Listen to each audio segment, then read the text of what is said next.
So let's get straight to the point. In this video, I want to talk about something that I find very important for us creative people: creativity.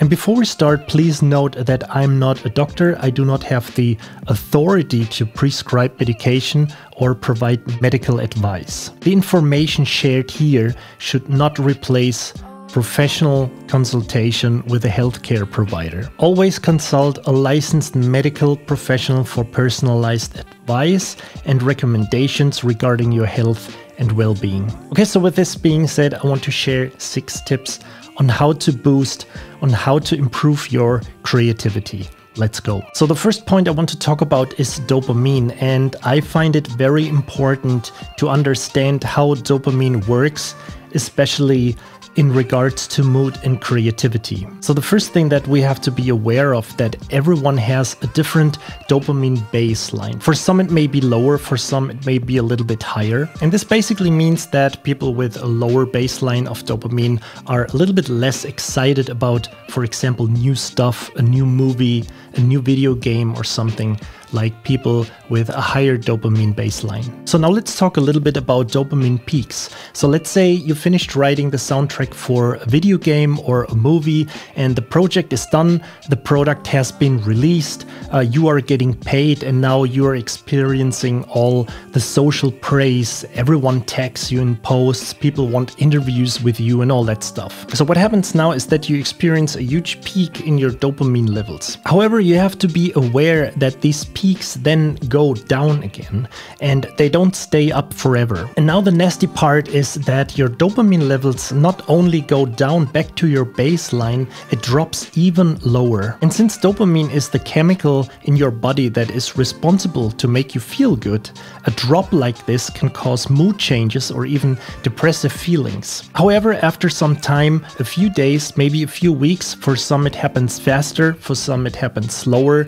your dopamine level will go back to your average baseline. So at this point, I want to mention that dopamine is a huge topic, and if you want to learn more about this, please check the Huberman Lab podcast dopamine episode that I put down in the video description. Now that we have sort of like a rough understanding on how dopamine works, how can we use that in regards to creativity? And the thing is, this is pretty simple. The only thing that you have to do is focus on the actual work, on the things that you love doing, the music writing, the sound design and all that stuff. And this keeps dopamine levels stable. So in other words, if you work on a video game soundtrack or a movie soundtrack, avoid focusing on the rewards or the paycheck or the social media pleasures and all that stuff. So focusing on the rewards only will only cause you to lose the interest or the fun in writing music. And it can also lead to harder crashes,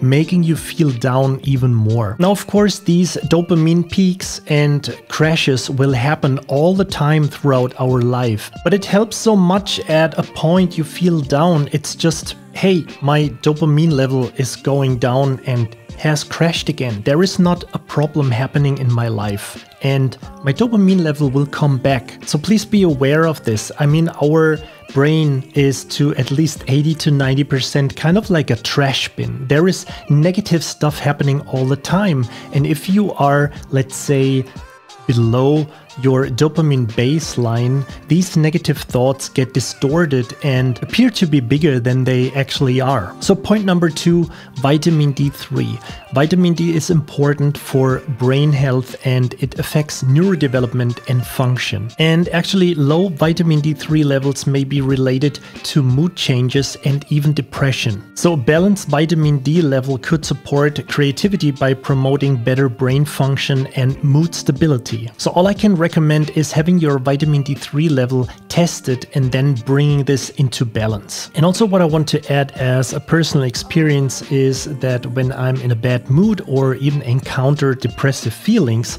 a little boost of vitamin D3 significantly increases my mood and creativity. And I also want to point out that vitamin D3 is best absorbed with additional vitamin K and a low to moderate amount of fat. So number 3, lion's mane mushrooms. And please don't worry, we are not talking about something sending you on some trip or whatever.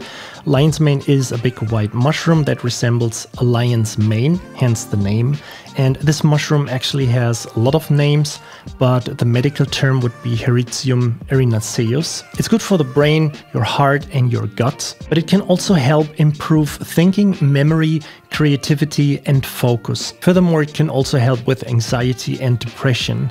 And it has special parts that help the brain grow and reduce problems like Alzheimer's and Parkinson's. And again, these parts, this is where it gets interesting for us, can help with mood, learning and memory. They also make you more alert and clear brain fog. And using lion's mane capsules or powder can help sharpen your mind and boost creativity. It's simply a natural way to improve your brain power. So as a personal anecdote, it really feels like as if somebody visited my mind and said, wow, what a mess. Let's clean up a little bit here. Okay, number 4, quickly talking about my favorite, cold showering. So cold showers can help you big time when it comes to creativity. They make you more alert and awake. And this can lead, obviously, to better thinking and new ideas. Also, cold showers improve mood by releasing endorphins, and a better mood, again, obviously, can help you think more creatively. So point number 5 is about coffee. And no worries, I don't want to say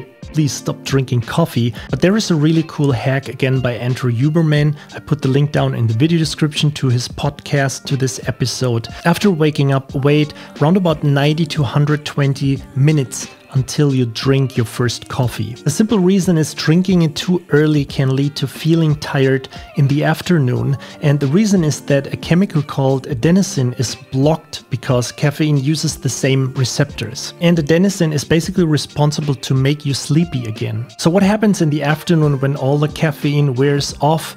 Adenosine is flooding your body, resulting in the afternoon crash. And then again, most likely when experiencing a crash like this, you will have more coffee in the afternoon, but this might affect your sleep at night. And if you drink coffee 8 to 12 hours before going to sleep, it may additionally disrupt your sleeping patterns. So if you delay your morning coffee around about 90 to 120 minutes after waking up, you avoid all of these problems. Okay, number 6, let's talk about breakfast. So there's an amazing YouTube channel of Jessie Inchauspé, a French biochemist, also called the Glucose Goddess. And among other things, she suggests a very simple hack that you could easily do when it comes to breakfast. So instead of having too many carbs and sweet stuff for breakfast, try to replace it with a more protein and fat-based meal. So instead of having, for example, lots of fruits, cereals, jam, try toasts with avocado or an egg omelette with a little bit of tomatoes and cheese. So by doing so, you avoid another crash, the so-called glucose crash, that will happen round about 2 hours after eating. Taken from her website, as a result, at equal calories, a breakfast that keeps our glucose levels steady leads to more circulating energy than one that creates a glucose spike. And furthermore, not only does a sweet breakfast lead to less circulating energy, but the glucose roller coaster can also make us tired, hungry, and increase more cravings. So as with all the other resources, I also put a link to her homepage down in the video description. I also strongly suggest to subscribe to Andrew Huberman's and Jessie Inchauspé's YouTube channel. Okay, so as always, thank you so much for your time. Lots of creativity to you. If you have any questions, please feel free to use the comment section. Thanks again. See you soon. Bye for now.